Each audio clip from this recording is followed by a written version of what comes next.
Hi. நான் கீதஸ்ரீ from Arcot.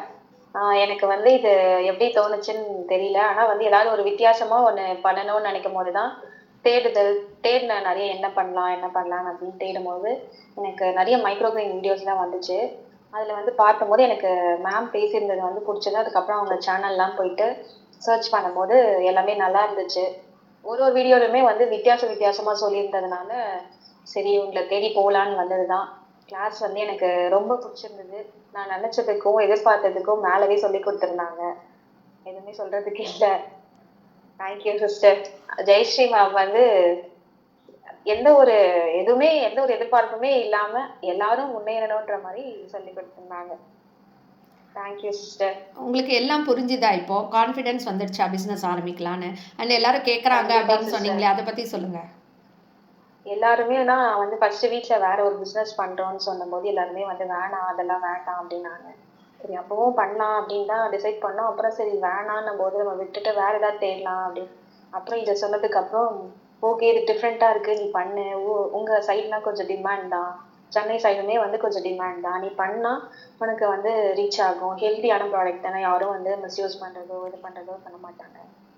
நான் அவங்க கிட்ட பேசி 1 மந்த்துக்கு அப்புறம் இப்பதான் நான் ஜாயின் பண்ணியிருக்கேன். எல்லாருமே ஏன் ஜாயின் இந்த 1 மந்த்ல ஏன் ஜாயின் பண்ணல, ஏன் அமைதியா இருக்கன்னு தான் கேட்டாங்க. ஸோ இப்போ உங்களுக்கு நல்ல சில பல ஹோப் வந்துருச்சு. காரணங்களால இல்லை, இப்போ சில பல எல்லாரும் கேட்ட உடனே காரணங்களால உங்களுக்கு பாசிட்டிவாக இருக்கும். ஓகே, எல்லாரும் கேட்குறாங்க, இப்போ நம்ம டக்குன்னு பிஸ்னஸ் ஆரம்பிச்சிடலாம் அப்படின்னு. இப்போ கிளாஸ் அட்டன் பண்ணதில் உங்களுக்கு கம்ப்ளீட்டாக மார்க்கெட்டிங் பற்றி, ப்ரைஸிங் பற்றி, இன்வெஸ்ட்மெண்ட் பற்றி அதெல்லாம் உங்களுக்கு ஐடியா கிளியராக வந்துடுச்சா? கிளியரா வந்துருச்சு. ஏதாவது அதுல டவுட்னாலும் மேம் எப்ப வேணாலும் சொல்லிக் கொடுக்குறேன்னு சொல்லியிருக்காங்க. அதனால எனக்கு அதை பத்தி எந்த பயமும் இல்ல. ஓகே. அண்ட் இப்போ கஸ்டமர் நிறையா இருக்காங்க. விதவிதமான மார்க்கெட்டிங் ஐடியாலாம் கொடுத்தது எப்படி இருந்தது உங்களுக்கு? உண்மையாகவே உங்கள் ஆர்கார்டுக்கு ஏற்ற மாதிரி கொடுத்தா மாதிரி தோணிட்டா? புரியுது சிஸ்டர். இப்போ நான் மார்க்கெட்டிங் விதவிதமாக ஐடியாலாம் கொடுத்தேன். அது உங்கள் ஊருக்கு செட் ஆகிற மாதிரி இருந்ததா? ஆர்கார்டில் நம்ம விற்கிற ஆமா. மாதிரி இருந்ததா, இல்லை வேற ஏதோ ஒரு ஊருக்கு சொன்ன மாதிரி இருந்ததா? இல்ல எங்க ஏரியாவுக்கு செட் ஆகுற மாதிரி தான் இருந்தது. ஏன்னா இதோட ஹையா சொன்னாலும் அவங்களுக்கு கொஞ்சம் யோசிப்பாங்க. கம்மியா இருந்தாலும் ஏதாவது நான் சரியா செய்வேன்னு பண்ணணும். சொல்லி சரியா பண்ணல. அதனால இவ்வளவு இதெல்லாம் தெரிஞ்சவங்க எல்லாம் இதெல்லாம் கொஞ்சம் காஸ்டா இருக்கும்னு காஸ்ட் ஓகே. ஸோ உங்களுக்கு இப்போ எண்ட் டு எண்ட் பிஸ்னஸை பற்றி ஃபுல்லாக தெரிஞ்சிடுச்சு இல்லையா? இப்போ எப்படி ஸ்டார்ட் பண்ணணுன்றதுலேருந்து, மார்க்கெட்டிங்லேருந்து, ப்ரைஸிங்லேருந்து எல்லாமே க்ளீனாக புரிஞ்சிடுச்சு இல்லையா?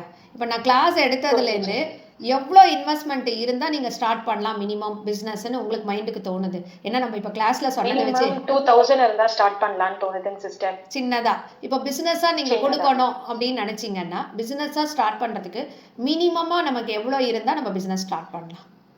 5 to 6 இருந்தா ஸ்டார்ட் பண்ணலாம் சிஸ்டர். பண்ணிடலாம் இல்லையா? அந்த கான்ஃபிடென்ஸ் வந்துடுச்சு இல்லையா? ஏன்னா இது இதுதான் கிளாரிட்டி இல்லாமல் இருக்காங்க எல்லாருமே. ஏதோ இது ரொம்ப இன்வெஸ்ட்மெண்ட் பண்ணணுமா அப்படின்னு. தாராளமா எல்லாருமே நம்பி பண்ணலாம் சிஸ்டர். அதான் அந்த இன்வெஸ்ட்மெண்ட்டு நம்ம கிளியராக தான் இப்போ பேசுகிறோம். இன்வெஸ்ட்மெண்ட்டை பற்றிலாம் இல்லையா? அதனால இதுக்கு அதிகமாக நேரமோ அதிக உழைப்போ அந்த மாதிரி தேவைப்படும்னு நினைக்கிறீங்களா? இல்லை இப்போ நான் இன்னொன்று சிஸ்டர் இன்னும் பட்ஜெட் ஃப்ரெண்ட்லியா, அதாவது டைமிங்கை சேவ் பண்ணி கொடுக்குற மாதிரி இன்னும் நல்லா பெஸ்ட்டாக பண்ணி கொடுத்துருக்காங்க. எனக்கு ரொம்ப ஹாப்பியாக இருக்குது. அதாவது கரெக்டான டைமுக்கு தான் வந்திருக்கோம் அப்படின்னு சொல்லி 1 மந்த்துக்கு முன்னாடி ஜாயின் பண்ணியிருந்தேன்னா நான் ட்ரேஸு கொக்கோ பீட்ஸ் அப்படி தான் வாங்கியிருப்பேன். இப்போ ரொம்ப ஈஸியாக சொல்லி கொடுத்துருக்காங்க. அதனால ஒன்றும் பயப்பட தேவையில்ல.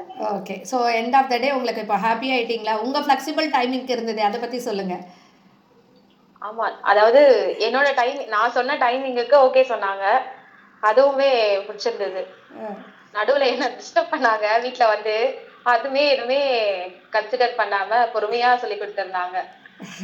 இல்ல எண்ட் ஆஃப் த டே நீங்க எல்லாம் கத்துட்டு வெளில வரணுன்ற ஆசை தான். ஓகேவா? அதனால தான் உங்க டைமிங்க்கு ஏத்த மாதிரி இப்போ இத்தனை கால்ஸ் உங்களுக்கு நடக்கிற போதே எவ்வளோ கால்ஸ் பாருங்க.